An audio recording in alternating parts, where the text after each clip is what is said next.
Bonjour, ici Hélène Clément et bienvenue à cette émission de l'Église diocésaine au service du diocèse de Sault-Sainte-Marie. Et merci à toi, à la maison, d'avoir choisi d'être avec nous aujourd'hui et j'espère que tu te portes bien. Lors de la première émission diffusée sur les sacrements, on a vu que les sacrements sont vraiment un don de Dieu. Aussi, Monseigneur Dard nous a expliqué les 3 sacrements d'initiation, le baptême, la confirmation et l'Eucharistie par lequel on devient chrétien. Et si vous voulez visionner cette première émission, rendez-vous sur YouTube à l'émission 1996, diffusée en décembre dernier. Aujourd'hui, c'est la 2e émission de la série de 2. Alors, encore une fois, j'ai la chance d'avoir avec moi par Zoom, Monseigneur Thomas Dowd, évêque du diocèse de Sault-Sainte-Marie. Alors, Monseigneur Dowd va nous expliquer aujourd'hui les 4 autres sacrements de façon simple et animée encore. Bonjour, Monsieur, Monseigneur. Bonjour. Alors, avant de commencer, j'invite Monseigneur Dowd à réciter la prière choisie pour aujourd'hui, la prière de Saint François d'Assise. Seigneur, fais de moi un instrument de ta paix. Là où il y a de la haine, que je mette l'amour. Là où il y a l'offense, que je mette le pardon. Là où il y a la discorde, que je mette l'union. Là où il y a l'erreur, que je mette la vérité. Là où il y a le doute, que je mette la foi. Là où il y a le désespoir, que je mette l'espérance. Là où il y a les ténèbres, que je mette votre lumière. Là où il y a la tristesse, que je mette la joie. Ô Maître, que je ne cherche pas tant à être consolé qu'à consoler, à être compris qu'à comprendre, à être aimé qu'à aimer, car c'est en donnant qu'on reçoit, c'est en s'oubliant qu'on trouve, c'est en pardonnant qu'on est pardonné, c'est en mourant qu'on ressuscite à la vie éternelle. Amen. Quelle belle prière. Saint François d'Assise est quand même spécial pour vous, Monseigneur. Oui, j'ai une place importante dans mon cœur pour lui. J'aime beaucoup Saint François d'Assise. Un homme tellement sincère, enthousiaste, qui a aussi beaucoup souffert et qui n'a jamais perdu le feu sacré. Alors, Monseigneur, lors de mes lectures cette semaine, j'ai lu une citation dans Ressources chrétiennes que j'ai beaucoup aimée. Et j'aimerais la citer et entendre vos commentaires. Les sacrements sont des signes extérieurs de ce que le Seigneur fait à l'intérieur de nous. Oui, et nous avons parlé de ça lors de notre dernière émission. L'idée qu'on a un signe visible, on voit le signe extérieur, mais qui porte une réalité intérieure, ça veut dire la vie divine, la grâce de Dieu, l'Esprit Saint qui vient nous habiter. J'ai donné l'exemple du baptême. Quand on amène l'enfant à l'église pour être baptisé, on verse de l'eau sur la tête de l'enfant, mais ce n'est pas parce qu'on veut nettoyer la tête de l'enfant. Il y a un effet visible, la tête tout trempe, mais on n'amène pas l'enfant à l'église pour ça. C'est parce qu'on cherche une autre sorte de lavement, une purification intérieure, une présence de l'Esprit Saint à l'intérieur de la personne. Et voilà un peu le sens de cette citation. Alors maintenant, commençons avec les 2 sacrements de guérison, la réconciliation et l'onction des malades, qui apportent du soutien, du réconfort, soit dans nos moments difficiles ou dans nos épreuves. Alors, commençons avec la réconciliation. Monseigneur, on demande pardon pour nos manques d'amour, nos manques, où l'on peut trouver aussi une source de paix intérieure. Je viens de mentionner le baptême et le geste principal, bien sûr, habituellement, c'est qu'on verse de l'eau sur la tête de la personne, enfant ou adulte. Et l'idée derrière ça, c'est un signe de cet amour de Dieu qui est versé sur nous. Mais bien sûr, on est là pour le recevoir. Alors, j'ai ici un exemple pour expliquer la réconciliation. Ici, c'est un coupe en styrofoam. Un coupe en styrofoam, ici, ça représente notre âme. Et j'ai ici de l'eau. Et cette eau, ça représente cet amour de Dieu que Dieu veut nous partager. Alors, ça va comme ça. Vous voyez comment l'eau est versée dans la coupe. Donc, l'âme peut être remplie. Et ça, c'est l'état normal, je dirais, de l'âme, une fois qu'on est baptisé. Sans le baptême, par exemple, je peux tremper la coupe dans l'eau, mais ça, c'est un contact avec Dieu, mais ce n'est pas comme si on a Dieu à l'intérieur de nous. Par le baptême, l'eau, ce n'est pas juste autour de la coupe, c'est dans la coupe. Et ça, c'est le désir de Dieu pour nous. Pas simplement d'être en contact avec nous de l'extérieur, mais vivre en nous. La difficulté, c'est que nous ne sommes pas parfaits. Parfois, on commet des péchés. Le péché, c'est un choix moral, un choix moral, mais moralement mauvaise. C'est ça le péché. Alors, j'ai ici un autre symbole que je vais utiliser pour le péché. C'est un couteau. Alors, c'est quoi l'effet du péché sur l'âme? Ici, c'est l'âme. Ici, c'est le péché. Quand c'est un péché moins grave, ce qu'on appelle le péché véniel, c'est le péché qui blesse. Véniel veut dire blessure. Alors, le péché qui blesse, c'est comme ça coupe, tu fais une coupure dans le coupe de styrofoam. Alors, ça enlève tout ce qu'il y a en haut. C'est comme si ça enlève une couche de notre coupe de styrofoam. Le coupe est réduit à cause de ça. C'est une coupe maintenant plus petite à cause du péché véniel. Est-ce que je peux verser de l'eau dans ça? Bien sûr. L'âme peut toujours recevoir l'amour de Dieu.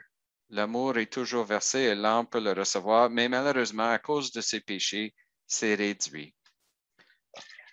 Il y a aussi une autre forme de péché qui est encore plus grave, ce qu'on appelle le péché mortel, qui coupe aussi, le coupe en styrofoam, mais pas d'en haut. Ça le fait d'en bas. Alors, si je le fais comme ça, et je coupe autour,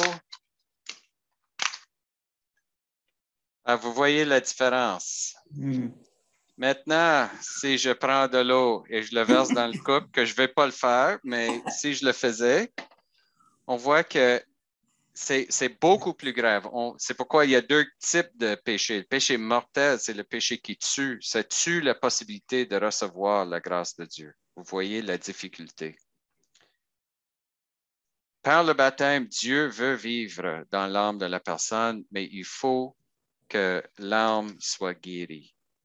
Donc, j'ai ici, n'oublions pas que Jésus, Fils de Dieu, mais aussi un vrai homme comme nous. Donc, Jésus, j'ai le couple Jésus, par le sacrement de réconciliation, on se met en union avec lui et comme ça, on a toujours la possibilité de recevoir à nouveau la grâce de Dieu. Et par ce contact, on devient guéri. Donc, l'idée, c'est Jésus, quand on a cette blessure, la blessure qui vient de nos péchés, qui fait que l'âme est endommagée, ce n'est jamais, il n'y a pas de péché qui ne peut pas être guéri par l'amour de Jésus. Jésus est monté sur la croix. Ce n'est pas parce qu'on a fait juste des petites choses, c'est des péchés graves. Et donc, parce que la croix, c'est grave, mais ça montre la profondeur de l'amour de Dieu pour nous et la profondeur, la puissance de sa guérison, la guérison du péché. Voilà l'essentiel du sacrement de réconciliation. Le sacrement de réconciliation, par l'union qui se fait avec Jésus, fait que le baptême est renouvelé, puis on peut recevoir à nouveau la grâce de Dieu. Et si on tombe dans des péchés après notre première réconciliation, on peut retourner. C'est un sacrement qui se répète. Espérons que le péché ne se répète pas trop, mais si ça arrive, l'amour de Dieu, miséricorde de Dieu est toujours plus grande. Le sacrement est là comme instrument pour vivre cette réconciliation. Voilà pourquoi le sacrement porte ce nom. Ça me fait penser à la puissance de ce sacrement. Ça me fait penser à l'émission que j'ai faite avec le Père Vézina, Jean, qui nous a parlé des différentes étapes du pardon. Puis il soulignait que même les plus grands psychologues ont déjà proclamé que nous, les chrétiens catholiques, on avait un secret, puis le secret, c'était le pardon. Et j'inviterai les gens qui sont à l'écoute de visionner cette émission. C'est le numéro 1974 sur le compte de YouTube. Cette émission est très puissante. Alors, merci. Alors maintenant, avançons au sacrement de l'onction des malades. Puis, en faisant mes lectures, je me suis rendu compte, j'ai eu l'impression que le sens de ce sacrement a beaucoup changé depuis les dernières années, et depuis la façon qu'ont été enseignés dans notre jeunesse. Alors, il semble moins destiné à préparer les gens à la mort et plutôt à les fortifier afin qu'ils ou elles vivent. Alors, parlez-nous de vos expériences personnelles comme prêtre et évêque face à ce sacrement. Oui, vous avez mentionné que c'est un sacrement qui existe. Le sens a peut-être changé. Je dirais que le sens a été renouvelé. Autrefois, et peut-être il y a des gens qui écoutent cette émission qui vont connaître ce nom, mais autrefois, ça a été appelé souvent extrême onction, l'extrême onction. Et on pensait que, bon, c'est extrême, donc c'est pour les gens qui sont mourants et uniquement pour les mourants. Mais quand on connaît un peu le latin, parce que extrême onction, ça vient du latin, extrême veut simplement dire dernier, parce qu'il y a des onctions quand on est baptisé, il y a des onctions quand on est confirmé, et donc c'est le dernier dans la série. Ça ne veut pas dire in extremis dans notre vie. Ça simplement veut dire parmi les trois, c'est le dernier, dans l'ordre. L'idée de ce renouveau, c'est de penser que c'est l'onction des malades. La Bible mentionne que si les gens sont malades, qu'ils appellent le prêtre et que le prêtre peut ou les prêtres peuvent ensemble ou individuellement faire cette onction pour, comme vous avez dit, fortifier les gens et les aider à passer à travers. J'ai été aumônier dans un hôpital.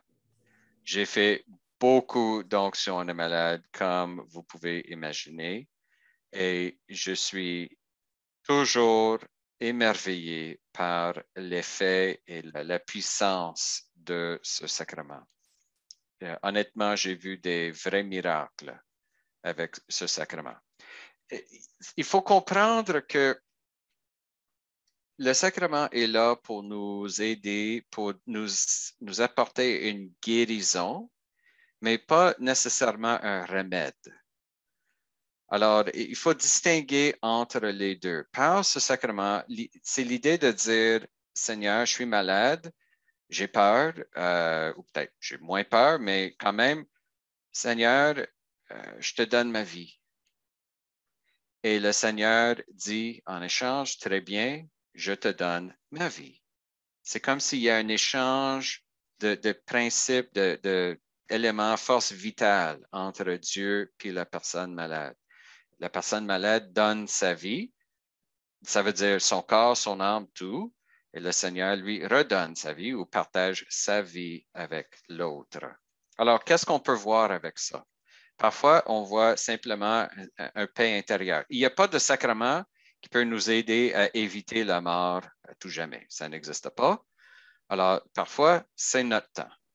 Donc, l'effet du sacrement, c'est de partager la paix, cette confiance que c'est le moment et c'est correct. Mais c'est parfois Dieu, dans le sacrement, il dit, non, ce n'est pas le moment encore.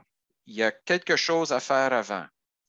Alors, je me souviens, j'ai été appelé à visiter une madame assez âgée à l'hôpital qui était gravement malade. Elle était atteinte de pneumonie. Alors, on sait que souvent pour les personnes âgées, la pneumonie, c'est la maladie qui les emporte.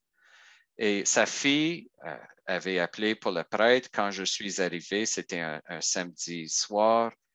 J'ai vu que la madame était déjà dans un coma, elle n'était pas consciente, et la respiration pas très profonde. Alors, tout le monde disait, c'est la fin, c'est la fin. Alors, j'ai donné l'onction de malade, puis en sortant, j'ai dit à la fille, il faut chercher la guérison. C'est un sacrement de guérison. Il faut chercher la guérison. Alors, j'ai vu dans le journal le lundi que la madame était décédée et je voyais que la fille était quand même très, très troublée. Alors, j'ai décidé d'aller au salon funéraire juste pour faire une courte prière, puis jaser avec elle, réconforter. J'arrive au salon funéraire, puis la fille, elle me regarde, se tourne vers moi et dit, Monsieur l'abbé Dowd, quand vous avez dit chercher la guérison, effectivement, vous avez raison. La madame est dans le tombe, elle est morte. On est là à ses funérailles, au salon funéraire. Alors, j'ai posé la question, mais vous parlez de quoi? Puis elle m'a dit, j'ai laissé l'hôpital, je suis revenu le lendemain, puis maman était consciente, était assise dans son lit. On a eu la chance de parler, de partager. Maman m'a dit, je sais que je suis très malade, que je vais probablement mourir, mais je suis tellement content qu'on a cette chance de partager. On a jasé. Moi, je suis sorti pour chercher un peu de lunch. Elle a pris un petit sieste, puis elle est morte. Vous voyez, ce n'était pas un remède. Elle était toujours malade. Mais est-ce qu'elle était guérie? Absolument. Guérie afin de vivre quelque chose d'important, et pas juste pour elle, mais pour sa fille aussi, et pour tous les membres de la famille. Parce que la fille, le salon était plein de gens, puis elle racontait cette histoire à tout le monde. Il y a des gens qui sont venus me voir pour dire, qu'est-ce qui est passé réellement, Monsieur l'abbé? Comment ça fonctionne? C'était un moment d'évangélisation par une madame décédée, par la grâce de ce sacrement, bien sûr. Alors, ça, c'est juste un exemple. Parfois, c'est encore plus puissant. Je me souviens, j'ai donné l'onction à un monsieur qui était à l'hôpital, puis il avait un problème cardiaque et aussi un tumeur au poumon. Alors, bien sûr, les médecins étaient un peu inquiets. Qu'est-ce qu'on fait? Parce qu'ils ne pouvaient pas opérer sur le cœur à cause du tumeur, puis ils ne pouvaient pas enlever le tumeur à cause du problème cardiaque. Alors, ils étaient un peu bloqués. Le plan, c'était d'aller chercher un morceau du tumeur pour faire des tests et voir quelle sorte, est-ce qu'ils peuvent donner un médicament pour le réduire, mais c'était à peu près la seule option. Alors, j'ai dit, est-ce que vous voulez recevoir l'onction de malade? Le monsieur n'était pas mourant. Il n'était pas mourant. Il y avait un problème sévère, mais il n'était pas mourant. Est-ce que vous voulez le recevoir? J'ai expliqué pourquoi ça existe. Il m'a dit oui. Alors, ça, c'est un mardi, mercredi. Le samedi, il était supposé de faire le test le vendredi. Le samedi, je reçois un courriel. C'est un miracle. Qu'est-ce qui arrive? Ils sont allés avec leur outil pour chercher un morceau. Il n'y avait plus de tumeur. Ils ont fait des scans, plus de tumeur. Ils avaient fait les scans 3 fois avant. Et on voyait le tumeur avancer, grandir, puis tout d'un coup, c'est disparu. Le médecin ne savait pas quoi faire. Est-ce qu'on fait l'intervention sur le cœur? Oui, ils l'ont fait. Ils ont cherché le tumeur en même temps. Il n'y avait plus rien. J'ai toujours pensé, pourquoi est-ce que le Seigneur n'a pas guéri le cœur en même temps? Pourquoi pas faire un two-for-one deal avec ça? Hein? Il a simplement enlevé le tumeur. Mais vous voyez, la difficulté de ce monsieur, ce n'est pas juste qu'il était malade, mais qu'il était bloqué. La voie de guérison était bloquée. Le Seigneur a enlevé une partie de ça afin de permettre les médecins de faire leur travail aussi. Ce n'est pas un remède, ou dans ce cas, un remède pas total, partiel, parce que c'est toujours notre collaboration qui est aussi appelée dans ça. Et finalement, une fois, bon, c'était une histoire trop longue, peut-être pour une autre émission, mais une fois où le monsieur était vraiment sur le seuil de la mort, presque fini, c'était la semaine sainte, juste avant Pâques. J'ai pris l'huile bénie à la messe chrismale. J'ai fait l'onction avec ça le lendemain, le jeudi saint. Je suis revenu la semaine de Pâques, la semaine après Pâques, et il était debout. personne, la femme était déjà allée au salon funéraire préparer ses funérailles, elle était tellement certain que c'était la fin. C'est un sacrement réel. L'effet est vrai. Variable, mais vrai. Oui, je vous écoute et j'ai des frissons. C'est quand même intéressant. Et des gens qui attendent à le demander, ben, vous êtes malade, demande-le. On est là pour ça. Oui, puis de nos jours, une combinaison de foi et de science, comme vous dites. Il nous reste quelques minutes pour revoir nos deux sacrements de mariage et et de l'ordre qui est évidemment au service de la mission de la vocation. Pouvez-vous élaborer brièvement sur ces deux sacrements? Hein? Oui, bien sûr. Le sacrement du mariage, c'est un sacrement un peu particulier parce que c'est le seul qui existait avant que Jésus arrive. C'est le sacrement qui était dans le plan de Dieu depuis le début, parce que Adam et Ève, c'était un couple marié. Alors, l'idée, c'est le mariage existait déjà. C'est un sacrement qui a été une réalité humaine, naturelle, qui a été élevée au statut d'un sacrement par le baptême. Donc, pour nous, les chrétiens, si on voit deux hindous qui sont mariés, on les considère mariés. Ils ne sont pas chrétiens, mais on les considère mariés. Ce n'est pas un sacrement, mais on les considère mariés. Mais si ces deux hindous décident de devenir chrétiens et sont baptisés, ils n'ont pas besoin d'être remariés. Leur mariage originel devient un sacrement par la force de leur baptême. C'est le baptême qui fait que le mariage est encore renforcé, l'unité est encore renforcée. Et donc, c'est pourquoi, pour nous en Église, important pour nos couples mariés de savoir comment vivre leur mariage d'une manière chrétienne, par la prière, par la mission commune, etc. Parce que sinon, c'est un mariage sacramentel, mais qui se vit comme un mariage ordinaire. Et la grâce de Dieu qui existe est là pour nourrir pas juste la foi de chaque membre de ce couple, mais le couple en tant que couple pour que la vie soit meilleure, que le mariage dit normal, naturel, ordinaire devienne quelque chose sacramentel, spirituel, extraordinaire. Alors, c'est pourquoi c'est un sacrement un peu particulier. Il n'y a pas toujours de rituel direct lié à ça. C'est lié surtout à toute l'économie des autres sacrements, surtout le baptême. Le sacrement de l'ordre, ça existe. Jésus avait des disciples, beaucoup de disciples, et parmi ses disciples, il a choisi 12, les apôtres. Les apôtres étaient aussi des disciples, mais avec une mission particulière. C'est deux niveaux, je dirais, de mission des disciples, mais aussi la mission des apôtres. Ça existe toujours. Les apôtres ne sont plus là, mais leurs successeurs existent. Qu'est-ce qu'on appelle un successeur d'apôtre? C'est un évêque. Un évêque, c'est un successeur. Je suis l'apôtre pour le diocèse de Sault-Sainte-Marie.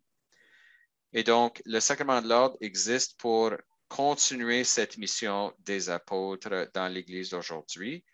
On appelle ordre parce que, honnêtement, notre fonction, c'est de mettre de l'ordre dans l'Église, d'avoir ce leadership, mais c'est jamais quelque chose qu'on fait ensemble, tout seul, je dis. On fait toujours ça ensemble. Alors, les évêques ensemble sont une communion qui s'appelle le Collège des évêques. Les prêtres d'un diocèse sont en communion avec l'évêque et ensemble, ils forment une unité pour apporter ce leadership pastoral. Et d'autres leaders, des diacres, des laïcs, peuvent être associés à ça aussi parce qu'on fait ça ensemble.